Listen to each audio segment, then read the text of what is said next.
كام رشتك ما نبي وتر طاغوتي جمهور هو بمعلومات ما مصير طاغوتي جمهور طاغوت ما هي سلطة خلقي زور كافر بوبي بلان طاغوتي جمهور هي رازي كني جمهور لا حرام وحلال شتى عند لك كفر إيمانيش خلقي زور هي لو أنا جمهور رازيك يعني شلانك هي كفر إيمان بيالي بو باسيناك يلا الجمهور اللي معجزة حرام وحلال حساسة يعني مصيرية بيالي بو باسيناك الجمهور اللي معجزة أشخاصا كأو أشخاص أنا بحق حق لك اللي أنا بدري بشكين لنا خلقي حرمتي النهر لتا خلق دوانك وقمراء أنك على الشخص كم مرغوبة لنا خلقه الناب اللي بنبوي خوم نشكم نازني عزت للعن الله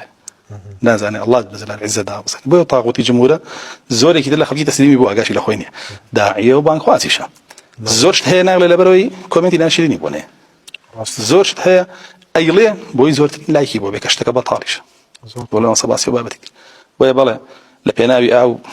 كوملا باب التاكايبين أمر وسياسة ويعلاموا رازي كدني جمهور زورين أو كدنا ويخلقوا هوا داروا أو بابتانا زورك لخلقي لا خلافة إنصافينية وكاتا لا أنا كي خويا قال سبب طالش